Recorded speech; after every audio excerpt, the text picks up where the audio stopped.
So we're going to move on with our next presenter. I'd like to introduce Rick Lombardo. His session, Communicating in the Age of the Fourth Industrial Revolution, How AI Affects Communicators. Rick has more than 20 years of experience in media monitoring and analysis solutions. He works directly with sales teams and clients to design, set up, and deliver customized media monitoring analysis programs. As a member of the Media Intelligence Steering Committee at LexisNexis, Rick works with teams across the world to help construct solutions that help communicators get better information faster. So please join me in welcoming Rick Lombardo.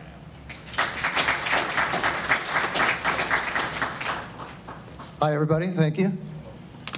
What she said is correct. I am Rick Lombardo. I'm the Director of Media Intelligence at LexisNexis. And most of my career over the last 20 years has been working with PR folks, communications folks, competitive intelligence, who need to get insights fast. They may be doing that through applications, through data, through things like that. In the last five plus years, I've been with LexisNexis, which, I'll show of hands, how many people are familiar with LexisNexis just as a name? Okay, so good, a majority. Most people use something either at school or at a law firm or something like that for what? Research, probably, researching information. Very less commonly are we known for public relations or communications or things like that. And that is my specialty and what we've kind of brought to LexisNexis, standing on top of the same data that you might have used at a university or a government or an institution, or a big brand or whatever it may, special library association. A lot of librarians will use that for typical research information. But that data is actually used by most of the media monitoring and analysis groups across the globe. So they actually take that licensed news, they'll take that social media, they'll take that online information and the metadata that we append to it, and they'll use it to discover earned media, prove success on their campaigns. So it's the convergence of the PR experience that I have, as well as the research kind of world that LexisNexis is in, that kind of leads to my presentation today. So I'll jump in with that. We'll cover what is artificial intelligence. There we go. Sorry about the mic issue. How it's affecting communication roles today, and how it will in the future. What applications you're using today or PR professionals are using today, and then what does the future look like? To begin with, sit back, I put together a couple of clips, maybe more as what we as consumers think of artificial intelligence, and I put a few video clips together.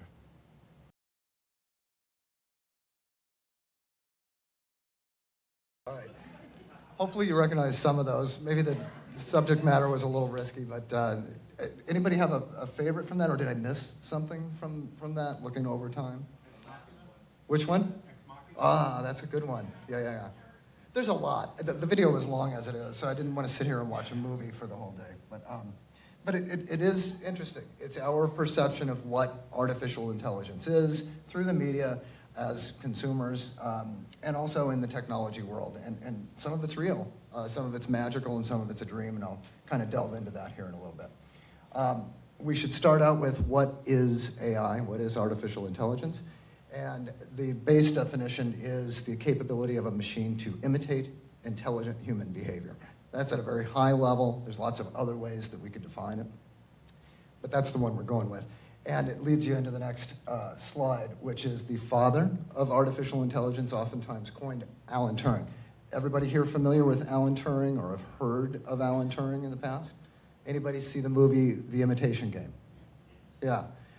Great movie, bit of a tragic story, a real story, true story, centered around World War II, and really more of a cryptography type of design as he decoded messages from the Nazis for the British military and for our forces.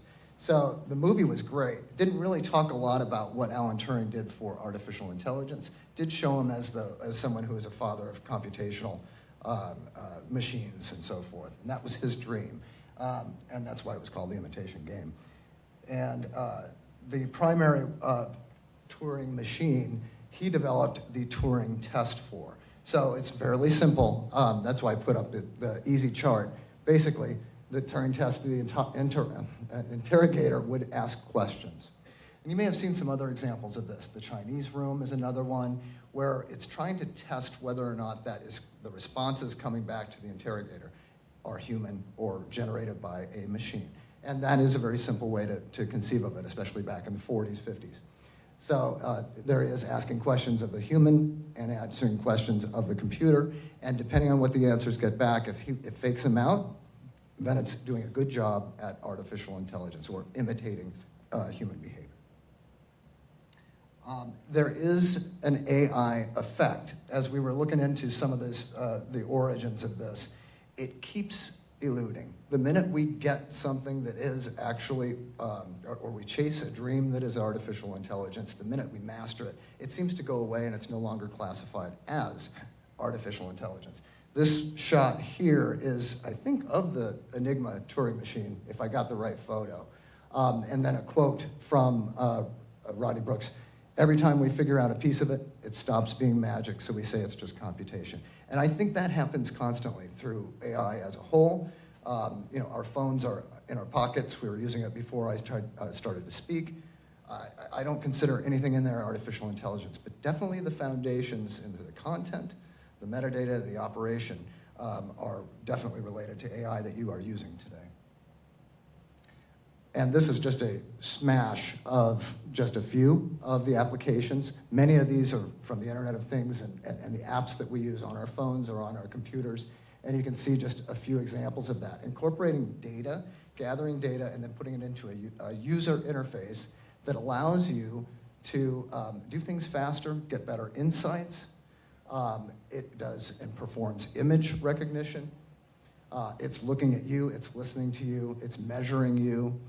It's measuring where you're going, and it's collecting data along the way.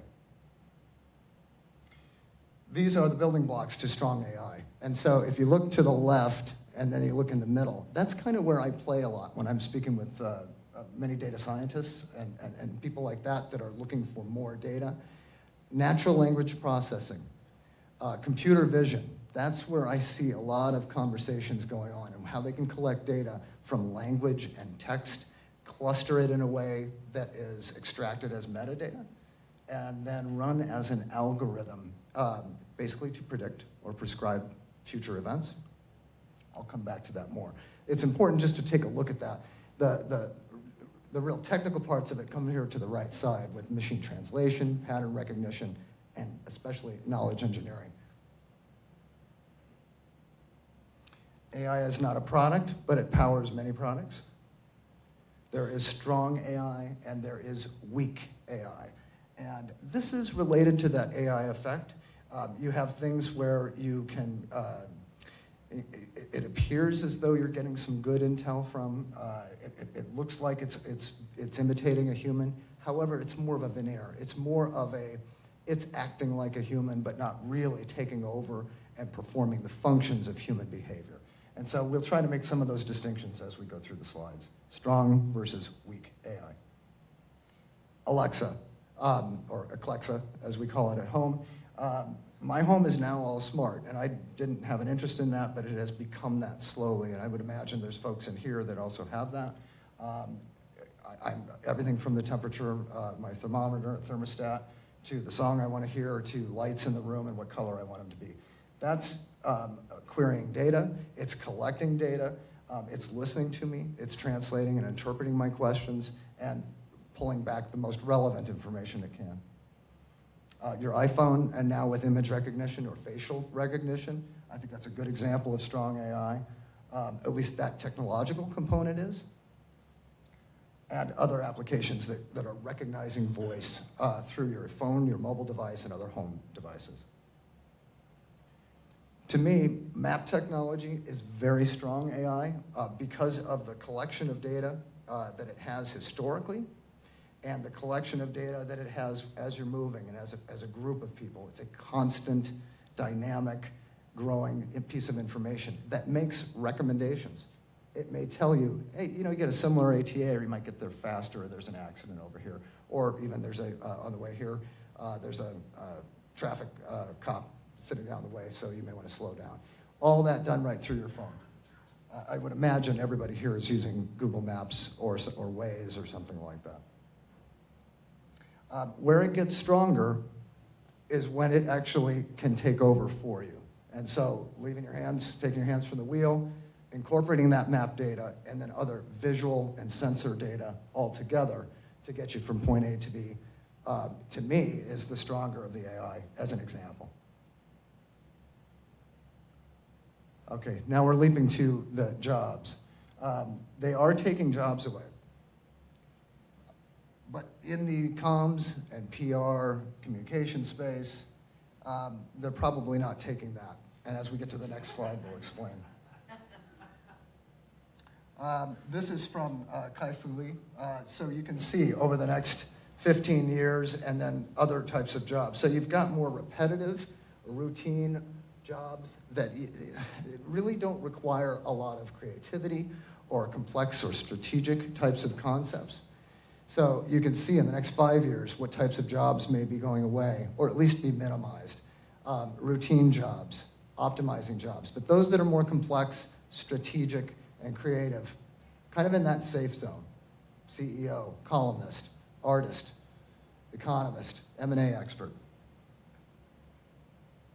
Also from Kai-Fu Lee, you can see going from the bottom left up through to the top right. The safe zone are those jobs that have compassion, creativity, and strategy. And you see PR director and jobs similar, kind of set up nicely in that safe zone. Those jobs will change. They may become more strategic and more creative, and the tools that they'll have access to and the content they'll have access to would become easier, better, faster. But you do see some of the other jobs over on the left-hand side that may be replaced that are more that danger zone. All jobs will benefit, even jobs that are intrinsically human will benefit from AI. And we're already using those today. So my grandma would get mad at me if she realized that I'm using something to actually vacuum. The Roomba is a good example of that, as it's navigating and collecting data to go around my room and clean that. My mower will operate in a very similar fashion. So I could mow the lawn today from my phone if I chose to, but I did before I left, so I don't have to do that.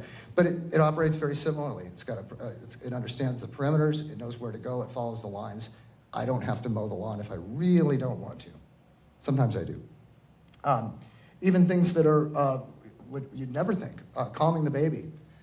There are apps that will know when your baby is alarmed, and will rock your baby and calm them down. I mean, we used to use little bear that buzzed, and that's very similar to it.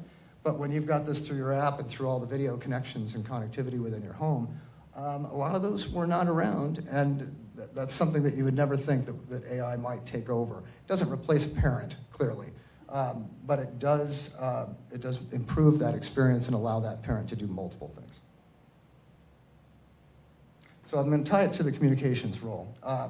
And this is going to be solely, it's really about the data that we're collecting, and then through my experience and who I've worked with over the past couple of decades. So I've been in this industry for 20 years on the media monitoring and analysis side. And way back when, if I needed an influencer database, I'd use something that looked like that. Is there anybody in the room that knows what that is or has ever seen one? Ooh, there's one. All right. If you can see it.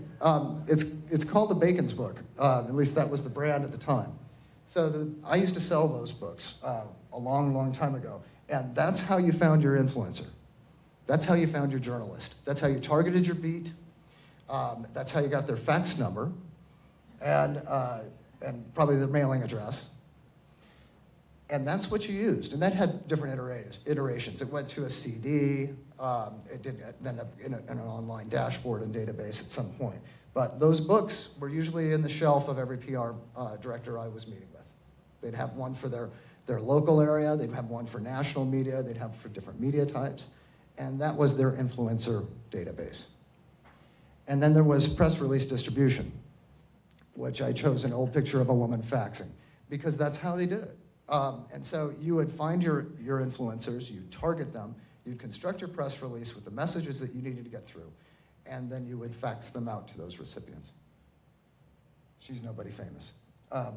This is an actual newsroom, a real operating media monitoring room and newsroom, where the folks are actually folding the newspapers out, reading those newspapers, identifying the articles that matter to their clients or to the subject matters that they were researching, and then they would code them, cut them, and they would collate them into folders. And I used to do that as a kid. So that's a real picture, I think out of Atlanta, at one of the first media monitoring companies. They primarily did a lot of that stuff in the early days for the government. And that's, I can't do a presentation without showing me. That's me from about 20 years ago, where I was collecting data with VCRs. And so I was actually collecting and recording every hour of TV out of Chicago. And then I ran a computer program that collected the closed caption data. And then I kept that closed caption data into a database, and I put metadata on that so I could search it and then play the clip for my client. Okay? So what we'd end up giving those people back then, and when I say back then, this is over the last 10 years, and frankly, some of this stuff still goes on. Not as much the books, that's more of something you'd find on eBay, but the newsroom still operates this way. There's certainly more computers, there's certainly OCR, but there are still manual scans of all the newspapers in an effort to collect that information and keep it and search it. And people are still capturing television and radio manually. They're just not using those old VCRs. And then they would basically send a clip report. And so I chose a very old-looking clip report with lots of tape on it. But that's the type of delivery that would happen. You would mail that out. They'd get it a month later as a recap.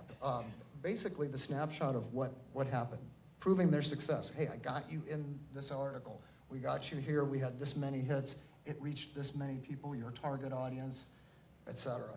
But it looked like that. And then today, it's usually in one type of dashboard. This is ours. At LexisNexis, though, we supply data that actually goes to most every media monitoring company. So many of them look like this. It may identify media types. That's what the pie is. It may look at coverage over time for competing brands. It may have geolocational information, both from where the source was that reported, also what it was talking about. It will look at sentiment. Was it negative, neutral, or positive for the entities that it found within those articles? And then present entities in a word cloud or a visual way that allows you to then interact with that data. And then from that one place, you can then use on the left side the same connected device to identify influencers, to distribute your press releases, to do more automated media analysis and high-level summaries, and then actual curated daily news letters for updating the key stakeholders and so forth. All that is usually operated by a PR person from one place. So it's interesting just to look back at, what was it before? The effort, the task at hand has kind of remained, at least for the most part. You're still targeting influencers. You're still looking up journalists. You're still trying to influence that public opinion through targeting the right people. But it's now done, of course, more digitally, and it's faster, it's more comprehensive, and it allows you to tell your story, show the proof of your campaign that it was a success and how you contributed to that. Communication roles in AI. It basically will guide decision-making with better insights and predictive analytics. It will predict oncoming issues, identify inconsistent messaging. It's going to give you, or communicators or PR folks, a more influential voice, a more strategic or creative voice as well. And it will do it faster. It'll accomplish it at economies of scale.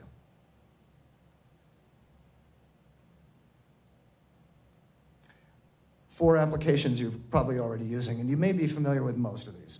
Both as a consumer or as a PR person, we should be familiar with these. The obvious is keyword matching or keyword searching. So Google, your phone, you're searching, you're using keyword. If I wanted to look up Nike, I'd type the word Nike and I'd see those results. When it's a PR person, I might be looking at specific Nike mentions, and that's where you may be, at least in the older world, writing or constructing more of a lengthy Boolean expression. So I might say Nike and new campaign, not this, that, or the other. A lot of librarians are really good at constructing very lengthy multi-parenthetical statements to generate and pull up the most relevant content within a keyword search. For us, or for me, I'll speak for myself, I want to look at Nike and then I want to be able to drill down to the stuff that I want to see. But keyword matching and keyword search are a part of everything, including the media monitoring tools that we looked at before. Named entity recognition. As a part of collection of data that we do at LexisNexis, we're reading that information, and then we're extracting or identifying and extracting all the entities. What people are in this article? What companies? What locations are mentioned? Was it positive? Was it negative? Was it neutral? All that stuff happens by looking at the entity and then what's surrounding the entity in text. And then it identifies what's a little unique about that. When you're looking at one article, it's one story. When you're looking at 5 million articles at once, the anomalies show up a little bit brighter. And I'll go through a really quick example of that. Anomaly detection is basically related to all the relational text type of search information that's going on within all the articles, posts, broadcasts, and other offline content, and then it collects it all together. And sentiment analysis. I started talking about it a little bit before. Automated sentiment is a challenge, especially for folks that are in the media evaluation and measurement world. They don't believe in it, and it does have errors. It's not perfect. For example, if I looked up Pfizer or a pharmaceutical company and it had death or cancer anywhere near or in proximity of that entity that it identified, it might get confused. However, sentiment analysis has improved greatly within the last year. And so we're seeing better understanding. It's starting to understand that that mention of death near Pfizer might not be about Pfizer.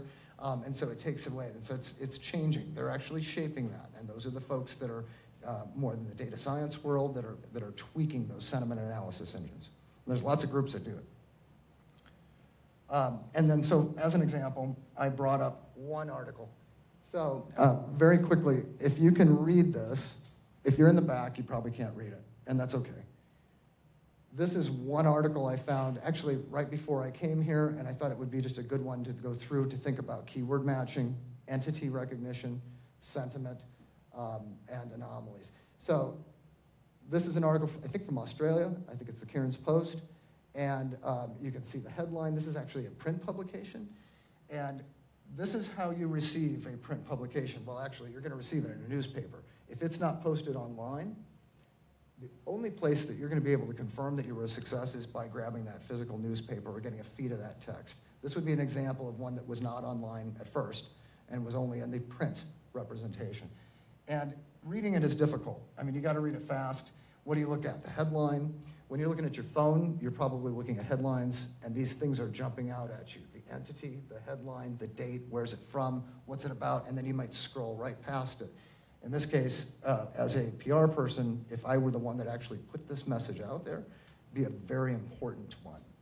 It actually came from a marketing campaign, and it is about Uber, if you already did identify that within the headline. But as you highlight, and you can see, the machine is reading this one article, and it identifies those entities. It sees Uber as a character match. Some of them may be anomalies. I'll get back to that. It might go through and say, all right, well, what people are in this article? I don't know any of these people. I didn't search for any of these people, but it went through and it said, that's a name, that's a person, that's a company, that's an organization, and it's categorizing it. And it's categorizing it as metadata. So it's a cluster. So it basically, for this one article, says, all right, this has got that person in it. Or this is about this subject, if it's indexed in the right way. This is about marketing campaigns. This is about rideshare, the rideshare universe. And it's about something, it's also about reefs and islands, barrier reef.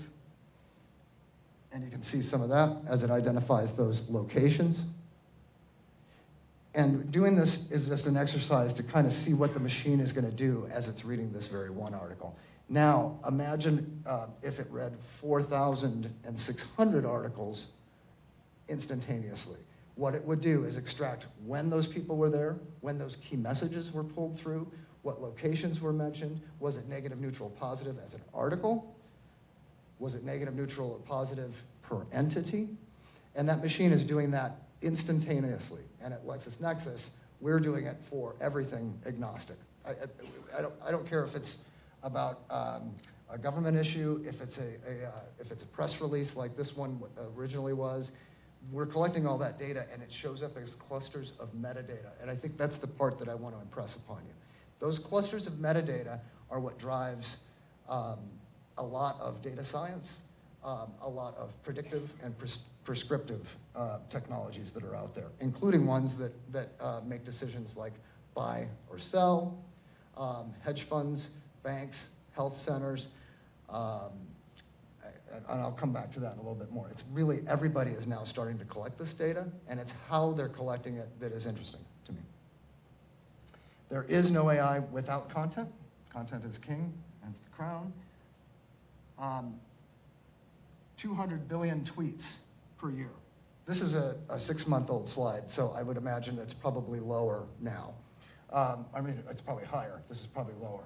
100 million hours on Facebook video a day. And 72% of the folks get news on their mobile device. On the right-hand side, you're seeing the different types of content that impact. It's not all of the parts that impact AI. It's definitely a part that impacts communicators as they're trying to get the message out and as they're trying to listen.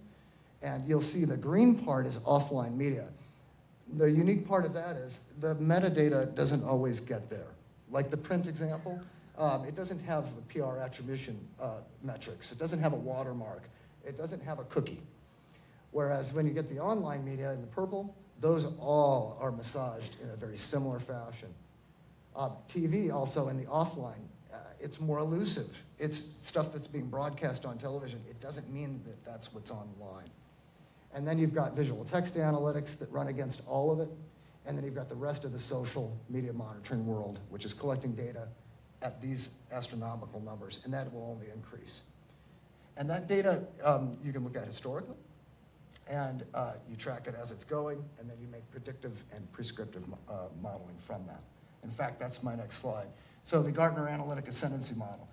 This is key. I have a discussion every day at my company that centers primarily around this descriptive analytics here and what happened. Everybody wants that. They want to know, I want every piece of data that I can get from news, from social, online, offline, and just give me all of that data. How far can you go back? At our company, we go back roughly 40 years.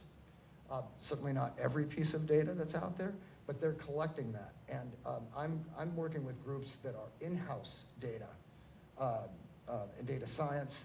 I'm seeing the emergence of CDOs being more prevalent in the conversations, whereas in the old world, it really used to be more PR and marketing and like competitive intelligence. But now I'm starting to get these people, a media company will reach out and say, can I purchase 50 years worth of data? Along with that data is all the content we saw in that article, that one article. And we collect, without social media, which we also aggregate, we collect about 4 million new docs every day, and that's without social. That's news, that's print, it's online news, it's blogs. 4 million, and then those enrichments are what they use to model, predict, and prescribe. And that is their ask on almost every one of those calls. How can I get all the data I need? What happened? Why? Why did it happen? And they'll look at the entities, the industry, the convergence of all of that. So what will happen tomorrow? Or what will happen if this happens again? And then how can we stop it, or how can we make it happen, depending on if it's good or bad. Depending on the setup that's described too. These guys, the data scientists are like an IT guy to some degree. They're not kings at influencing public opinion. They're not kings at telling a story and selling brands, key message pull-through, things like that. But they're making decisions and creating clusters about metadata that is going into predictive and prescriptive technologies. That's good and bad from my perspective. Or at least it gives it's insight into some challenges that might be there. These are two examples of where the future. Where is AI going? On the left-hand side, you can see the trend, obviously, upwards as far as computing capacity. And I think they said 90% of the data we have today has come from the last couple of years. And we expect that to double every year after year after year. So when you think of some of the examples I gave on how that data is being collected and why, and the algorithms that are doing prescriptive, they're collecting more data as we go. By 2040, I think they estimate that your phone will have the computing capacity of the entire human brain, collectively, by 2040. And these aren't my quotes, these are from Kurzweil. Gartner, this is kind of a funny slide. Honestly, it's our expectations on when we'll get there. When will we get to this general artificial intelligence that we're seeking? I consider it a little bit elusive, but they're saying within the next 10 years that they'll achieve what we think today. We will get there. But all of the systems, all of the applications, all the technology behind this place that we're striving for probably only be in place in the next 2 to 5 years. And I like to stay out of the trough of disillusionment, as it's called over here. What does the future hold? I think as a whole, there's going to continue more big data growth. I know that's an older term, but that actually, if it's doubling every year, that's actually going to continue. And the data collected along with that, within the apps, within everything else, it's going to be a big part of of our world and also impacts the PR and the comms world. Improvements on existing emerging technologies. I spent a lot of time on predictive and prescriptive recommendations. I think you'll get new insights from new tools and more time for strategic or creative. And for communications specifically, the brands you'll represent and already do today, really to some degree, will be AI applications or be standing on top of AI technologies. There will be new ways to collect new data, so new data collection. You will have smarter and faster insights. I think there'll be more strategic metadata or deeper semantic data, perhaps a model that might say, well, clearly this company is trying to do this. So for competitive intelligence folks, they might look at what is the strategy of that company or that brand. And they may be looking at that historically and surfacing that up in an analytics. All the metadata that I'm talking about, those are typically what shows up in those word clouds and so forth. So those insights will be things that you can make decisions on. That information will come fast, and you'll be able to make faster, smarter decisions, hopefully. And then I predict more in-house data science and analytics. It's already happening. You're already getting groups that are doing it themselves. So if I'm a PR guy or a communications guy, I've got to realize there is another department already collecting this data and making their own or driving their own analytics out of it. May compete. Or maybe off sometimes. I think with that, there's challenges, but I think the future's bright, especially if the PR and the communications roles stay in that creative, in that strategic world. At least that's where I would want to be, and that says safe, according to earlier slide. And I think it means more interesting opportunities in the future as well. I think with that, I've got a final video, and then I'm done, and then I think I can take a couple of questions after that. So I'll play this video, and if there is a question, I'm happy to answer.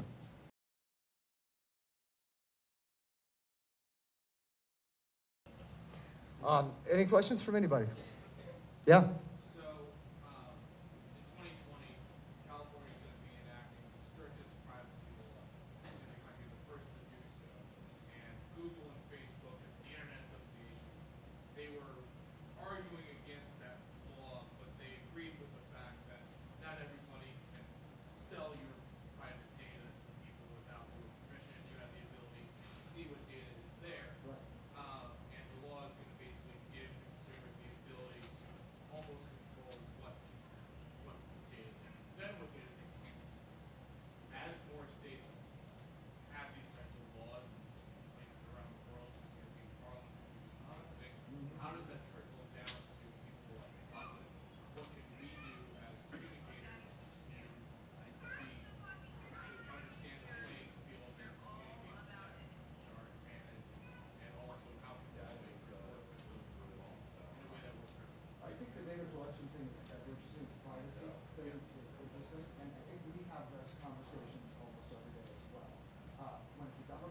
clicks and likes. There's agreements on the terms. Facebook has gone through how many iterations of that and privacy. I don't think that any change will impact the collection of communications as far as from my end. I may not be able to get as deep with that stuff as I want, but likes, retweets, image recognition, and all those, when you're part of those platforms, I do not believe, as long as it's not attaching it to you, I don't believe that stops, even with, I hope I answered your question. I mean, it could, but from a media monitoring perspective, all that data is there. Whether it's attached to a human is a different thing. When you're a journalist, and I used that example when we were showing journalist profile info, those are willing to just, they want that information to be collected about them. That's part of it, symbiotic as far as that goes. But as far as someone you liking something, Yeah, like something like certain things, whether it's Apple or even if Alexa, there was actually a case in April where the employee was actually listening to someone's conversation on Alexa, and they were getting data, and they sold it without the person's permission. Yeah. And they admitted to that mistake, so I'm interested in, I guess. I think we'll see a few more of these inappropriate uses of data like Facebook has encountered. The Flex example you gave, Cambridge Analytics, a lot of other analytics groups have to get deep into this and do it successfully. I think we'll stop doing it unethically a little bit, or at least that might be the goal. But I don't think it'll be attached to the human, to the person itself. That might be collected in clusters. I really believe that. And I'm happy to get my name off of the data, but I don't have a problem personally with me being a part of a cluster of behavior that is analyzed, because that's not an invasion of privacy. And I think that's probably where we balance out. Those are guesses. Good question, man. A little more about sentiment Sentiment? analysis. I guess on the basic right now it's used more for like reviews, like product reviews and stuff like that, like on Amazon. Like, can you talk a little bit about uses in voice recognition and how that can affect some of our messaging? Ask the question one more time what it relates to. Sentiment analysis. Uh-huh. Right now, everyone's basic use is being used for like product reviews and see what people are saying about. No, not entirely. When I'm referring to sentiment analysis, the data scientist, or other groups, they're running that against all the data. So they'll first extract an entity. Let's say that entity is the Great Barrier Reef, or let's say it's Uber. In that article that I put up there, they're going to look for the proximity, and they're going to say, all right, were they talking about Uber at a positive, negative, or neutral respect? And then they'll score it from 1 to 10. And they'll do that with everything. So it's not just a product review. It could just be a mere mention. And it'll reflect that in the scoring. It'll put them in a neutral zone, and that's the majority. In fact, I would call it 65% of everything gets scored at a neutral level, because it's not always inflammatory. Where we choose with an equalizer to show it green for positive or red for negative is when it's reaching a threshold. And so that if it says Great Barrier Reef and it's horrible right next to it, then it's going to put that on the negative swing. But it wouldn't be tied directly to product reviews alone by any means. But I guess the real question is more in reference to voice recognition and being used. We have 85% of the traffic this year should be video. Mm. Can you speak a little bit about uses of voice? I'll give you my opinion. It's not my LexisNexis official statement, but I don't believe that works. Sentiment against the voice. Voice to text is very good anymore. It can even go through Creole accents and in alternate languages outside of English. It's very, very good anymore. But knowing whether or not what they're stating is negative, neutral, positive would only be done so in the text form today. They're not actually listening to how loud you got yet, or anything like that. Or if I said it with anger or sarcasm. Sarcasm is very difficult from a sentiment perspective. Slang is very difficult, and Creole accents, just to use as an example, really mess with it. I've looked at that from English. You get to Jamaica or you get to Creole, and it can't hear it as well. And so none of those little tiny differences, I don't think they're there yet. But I think that's an opportunity for that. Where I do think it's going is in image recognition as opposed to voice. Image recognition, logo recognition, and image recognition within videos. That's deeply under play right now. And that's actually, people are now searching for their logo as opposed to searching for a keyword. And that's probably where more advancements were made more recently, or sooner rather. Yes, sir? Who is the biggest customer?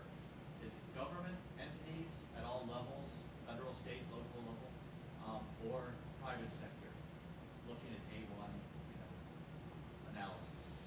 I think that the government is the original sources of gathering that information, and they have their own means of gathering that information, but they'll still take everybody else's information as well. And then everybody does it in silos. So I might be doing something for the Health and Human Services. I might be doing something for the City of Atlanta. That's all different, and you can call that all government in a sense. But if you're talking about CIA or NSA, those types of things, those newsrooms are very similar to that black and white picture, but it's command center all the way around, and it's collecting data in near real time and connecting insights. Would it be right down the middle, 50-50? I'd probably give it more to government, but I'm telling you, I have the conversations with the corporate world, and That's where the more interesting stuff is. I think that's actually encroaching, because they're realizing the signals are there through historical observation. They identify the algorithm, they take the ongoing stream, and then all of a sudden they're making predictions for their leadership. So I actually think that's growing, if that answers. Yes? Last week, the UN published research about AI assistants being sexist and promoting sexism because they're female voices and people are, speaking negatively towards their assistants. And so they say it's promoting sexism. Do you think that those organizations? I can't answer that question. You have to direct it to HR. I'm not allowed to.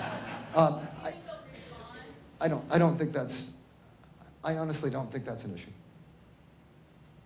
I think there could be. I mean, some of the examples in the media that we saw kind of got close to that. There is a weird thing there. I don't know.